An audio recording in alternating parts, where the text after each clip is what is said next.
મહારાજની જય.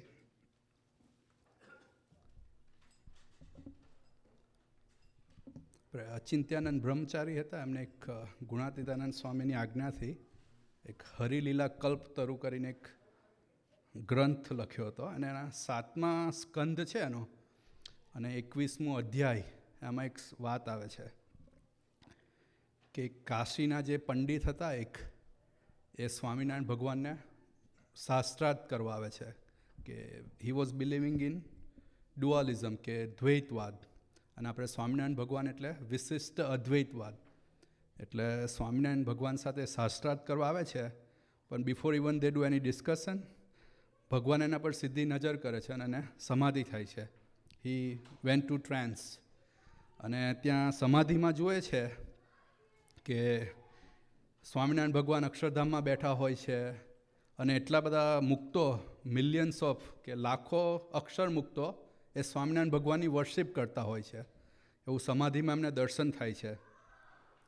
અને પછી જ્યારે સમાધિમાંથી પાછા આવે છે ત્યારે મહારાજને પૂછે છે કે અમને તમે સર્વોપરી તો માનીએ છીએ, પણ તમે સર્વોપરી કઈ રીતે? આપણે જે what are the characteristic of attributes of સર્વોપરી, કે તમે સર્વોપરી કઈ રીતે? આટલા બધા મુક્તો એ તમારી આરાધના કેમ કરે છે?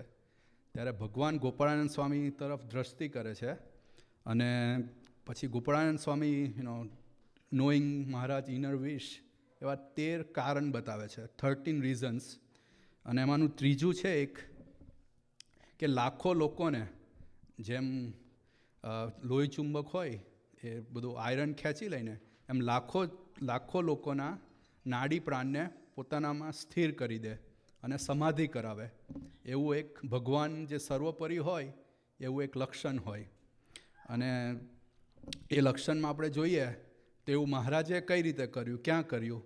તો આપણે જોઈએ તો જ્યારે રામાનંદ સ્વામી ધામમાં ગયા ઓન માગસર સુદ તેરસ 1858, કે પછી 17 ડિસેમ્બર 1801, આપણે 1758 ઓર નો એકચ્યુઅલી 1858 વિક્રમ સંવત ઓર 1801 આપણે અમેરિકન ઓર શું કહેવાય બિફોર આપણે આફ્ટર ક્રાઇસ્ટ.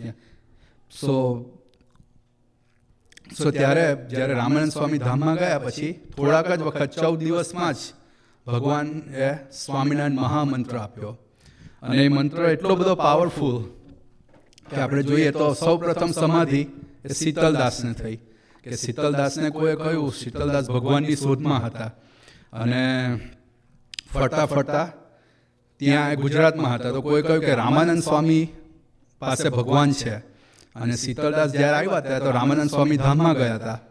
અને પછી મહારાજે કે તમે શું શોધો છો? કે રામાનંદ સ્વામીને મળવા આવ્યો તો, અને હવે રામાનંદ સ્વામી તો ધામમાં ગયા, તો હવે મારે પાછું જવું છે. તો મહારાજ કે તમે રાત રોકાવો અને સવારે જજો. અને સવારે સમાધિ કરાવે છે. અને સમાધિ કરાવે છે, અને સમાધિમાં પણ એમને મહારાજની સર્વોપરીપણાની નિષ્ઠા થાય છે. અને પછી એમને વ્યાપકાનંદ સ્વામી બનાવીને દીક્ષા આપે છે. એટલે શીતલદાસ ને પહેલી સમાધિ, પછી તો એટલી બધી સમાધિ થઈ કે કોઈ પણ સ્વામિનારાયણ મંત્ર બોલે એને સમાધિ. આપણે અમુક શું કહેવાય કે અમુક લોકોને તો ના બોલવું હોય ને તો પણ સ્વામિનારાયણ મંત્ર સાંભળે તો પણ સમાધિ. અને પછી તો ઘણા બધાને એવી બીક લાગી કે સ્વામિનારાયણ ભગવાન કંઈક આવો ચમત્કાર કરે છે કે ગમે તે, કે બધા શું કહેવાય બધાને સમાધિ થઈ જાય છે. અને સમાધિ એવું નહીં કે પાછું 1 દિવસ 2 દિવસ 3 દિવસ 2 મહિના 3 મહિના, અને એવો કોઠાર, માણસોના કોઠાર, કે ત્યાં બધા સમાધિ થાય ને બધા ઘસડીને ત્યાં મૂકી આવે એમને. અને પછી ત્યાં 2-3 દિવસ 2-3 મહિના ત્યાં રહે, અને પછી બધાને બહાર લાવે એ રીતે. એટલે એટલું બધું સ્વામિનારાયણ જે મંત્ર આપ્યો એટલો બધો ચમત્કારિક મંત્ર. અને પછી તો કોઈ બોલે પણ નહીં અને કોઈ સાંભળે પણ નહીં. એટલે પછી સ્વામિનારાયણ ભગવાન શું કરે કે પેલી ચાખડી, કે ભાઈ મારી ચાખડી પણ જે સાંભળે એને પણ સમાધિ. અને એવી પણ કેટલા લોકોને સમાધિ. અને પછી એક ડોસીમાં હતા, અને ડોસીમાં એવું કે આપણા મહારાજની સામે જોઈએ છે ને તો સમાધિ થઈ જાય છે. એટલે પણ મહારાજ જતા હોય એટલે દરવાજો બંધ કરી દે એમ. અને પછી મહારાજ જતા હતા ને એટલે થોડુંક જ કે જોવા દે મહારાજ દેખાય છે તો કેવા, એટલે આમ થોડુંક જ આમ સ્લાઇડ જોયું અને મહારાજની સાથે દ્રષ્ટિ થઈ. તો પણ એને 24 કલાક પછી નિરાવરણ દ્રષ્ટિ, મહારાજ જ દેખાય. એટલે કે આ મહારાજ દેખાય છે, હું તો બીજા ધર્મમાં માનું, બીજા ભગવાનમાં માનું, અને મને તો સ્વામિનારાયણ ભગવાનના દર્શન થાય છે, વોટ શુડ આઈ ડુ? એટલે પછી એમને બી પાછા મળે તે કે તમે મહારાજને છે ને ડુંગળી અને લસણ નથી ગમતા, એટલે તમે એ ખાવાનું ચાલુ કરો તો મહારાજ નહીં દેખાય. એટલે એ રીતે પણ એટલા બધા લોકોને સમાધિ, અને આમ સ્વામિનારાયણ ભગવાનનું જે મૂળ નામ હતું, જે રામાનંદ સ્વામી આપેલું, સહજાનંદ સ્વામી, પણ પછી તો આ સ્વામિનારાયણ મંત્રનો જે ગોકીરો થયો, અમુક લોકોને એવું કે મહારાજે બાબરીઓ ભૂતવશ કર્યો છે, એટલે ભૂતવશ કરે એટલે જે કે એ કરે, એ રીતે પણ બધાને એવું થાય કે આ બાબરીઓ ભૂત છે તે મહારાજે વશ કર્યો છે, એના લીધે પણ સમાધિ થાય છે. અને એટલી બધી સમાધિ કે પછી શું કહેવાય કે ભગવાન છે ને, જે આપણા જે સત્સંગી હોય એ સ્વામિનારાયણ મંત્રવાળા નામથી ઓળખાય કે આ સ્વામિનારાયણ મંત્રવાળા, સ્વામિનારાયણ મંત્રવાળા, સ્વામિનારાયણ મંત્રવાળા. અને ચાલ્યું કે પછી મંત્ર શબ્દ પણ નીકળી ગયો કે આ સ્વામિનારાયણ વાળા, સ્વામિનારાયણ વાળા, સ્વામિનારાયણ વાળા, અને પછી એ પણ નીકળી ગયો, અને પછી કે આ સ્વામિનારાયણ, સ્વામિનારાયણ, સ્વામિનારાયણ. એટલે એટલો બધો એ ચમત્કારિક મંત્ર છે. અને આ જે રીઝન કહ્યું ને કે બધાને સમાધિ કરાવે, એવો આ મંત્રથી જ એવી સમાધિ થાય. અને એવો મંત્રનો આપણે આજે વાત છે, પહેલા પ્રકરણની 154મી વાત, કે જે યોગી બાપાને પણ આપણે બધાને ખ્યાલ હોય, પણ એ ગુણાતીતાનંદ સ્વામી કહે છે કે સ્વામિનારાયણ નામનો મંત્ર આ બહુ બર્યો છે, એનાથી કારા નાગનું ઝેર પણ ન ચડે, એ મંત્રે વિષય ઉડી જાય છે, ભ્રમરૂપ થવાય છે, અને કાર કર્મ અને માયાના બંધન છૂટી જાય છે. એવો એ મહાબળ્યો આ મંત્ર છે, તો એનું નિરંતર ભજન કરવું. અને આપણને દિનકર અંકલે છેલ્લા વર્ષથી કે રોજ 2 કલાક ધૂન કરવી, અને Dinkar uncle is doing every day. આપણે દિલ્હીમાં જે અત્યારે પેલું જે ગુરુજીનો જે બર્થડે સેલિબ્રેશન હતું ને, તેમાં દિનકર અંકલો બોલવાનું જ્યારે આવ્યું ને, ત્યારે એમની ધૂન ફોનમાં ચાલુ જ હતી. એટલે જે બી આપણે કંઈક પ્રવચન સાંભળે ને, સ્વામિનારાયણ સ્વામિનારાયણ સ્વામિનારાયણ પાછળ બેકમાં સંભળાયા જ કરે.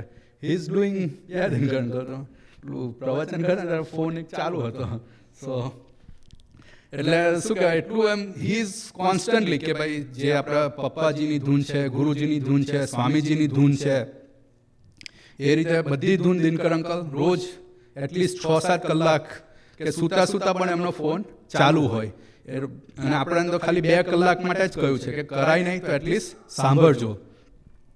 એટલે આપણે જે સવારે વડતાલ 11ની વાત કરીને કે અતિશય પ્રીતિ, એટલે ગુરુજી એક સરસ કહેતા હતા કે અતિશય પ્રીતિનું લક્ષણ શું આમ.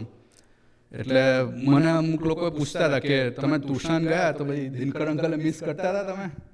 કોઈ I miss some, I many times I cried કે Dinkar uncle is not with me, but the day I cried, that was the day that I lived most positively. That was the day that I chant more, and I had lived in God consciousness. Because Guruji was saying કે તમને કોઈની સાથે પ્રીતિ હોય, it has to be appeared of. કે પેલો બોયફ્રેન્ડની ગર્લફ્રેન્ડને કે I love you, I love you, I love you, પણ વેલેન્ટાઇન કે બર્થડેના દિવસે કંઈ ગિફ્ટ ના લાવે, then what point of love? What kind of love it is? કે એના લવનો અર્થ શું? એટલે તમને દિનકર અંકલ સાથે આપણને પ્રીતિ હોય તો it has to be appeared of. કે આપણા બોલવા ચાલવામાં દિનકર અંકલનો એવો ઓળા આવવો જોઈએ, કે પછી એમની જે સ્ટાઇલ છે, એમનું જે ટીચિંગ્સ છે, that we have to follow. Then we can say કે we really love Dinkar uncle. So this is the talk that we will discuss today, and now we ask Dinkar uncle, we request Dinkar uncle to really explain the power of this mantra. કે એવું દિનકર uncle આપણે જે મંત્ર શક્તિ book છે એમાં પણ લખ્યું છે કે જેટલા પણ ચમત્કાર થયા છે કે થશે, ઇટ્સ બીકોઝ ઓફ ધૂન, બીકોઝ ઓફ મંત્ર. અને there are different kinds of mantra that we will discuss later, but we request Dinkar uncle કે please grace us and please bless us, so we always chant Swaminarayan Swaminarayan Swaminarayan. ખાતા પીતા હરતા ફરતા કોઈ પણ ક્રિયા કરતા આપણું એવું તંત્ર સ્વામિનારાયણ જેવું બની જાય, સ્વામિનારાયણ મંત્રવાળું, એવું સરસ આશીર્વાદ આપે. દિનકર અંકલના ચરણોમાં પ્રાર્થના. સહજાનંદ સ્વામીમાં.